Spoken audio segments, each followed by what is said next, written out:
പാലക്കാട് ജില്ലയിലെ തദ്ദേശ വാർഡ് വിഭജനത്തിനെതിരെ വ്യാപക പരാതികൾ. വാർഡ് വിഭജനവുമായി ബന്ധപ്പെട്ട അതിർത്തി നിർണയം അശാസ്ത്രീയമാണെന്നും രാഷ്ട്രീയ ലക്ഷ്യത്തോടെയാണ് വാർഡുകൾ പുനഃക്രമീകരിച്ചതെന്നും പ്രതിപക്ഷ പാർട്ടികൾ ആരോപിക്കുന്നു.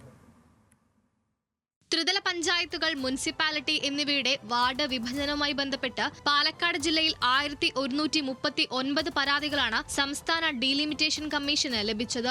ഇതിൽ 929 പരാതികളും പഞ്ചായത്തിലെ വാർഡ് വിഭജനവുമായി ബന്ധപ്പെട്ടതാണ്. 210 പരാതികൾ നഗരസഭാ വാർഡ് വിഭജനവുമായി ബന്ധപ്പെട്ടും ഉണ്ടായിട്ടുണ്ട്. അതിർത്തി നിർണയം അശാസ്ത്രീയമാണെന്ന് കോൺഗ്രസ് ആരോപിച്ചു. അതിന് ഞങ്ങൾ എല്ലാവരുടെയും പരാതി കൊടുത്തിട്ടുണ്ട്. ഏകദേശം എല്ലാ പഞ്ചായത്തിലും മുനിസിപ്പാലിറ്റിയും പരാതി കൊടുത്തിട്ടുണ്ട്. അതല്ലെങ്കിൽ നിയമപരമായിട്ട് കോടതിയിലും പോകാൻ തീരുമാനിച്ചിട്ടുണ്ട്. ഇത് ആവശ്യമില്ലാതെ ഒരു ശാസ്ത്രീയമായിട്ടുള്ള വാർഡ് വിഭജനത്തിൻ്റെ ഭാഗമായിട്ടാണ് നീങ്ങുന്നത്. രാഷ്ട്രീയമായാണ് വാർഡ് വിഭജനം നടന്നതെന്ന് BJP ജില്ലാ പ്രസിഡന്റ് KM ഹരിദാസും പറഞ്ഞു.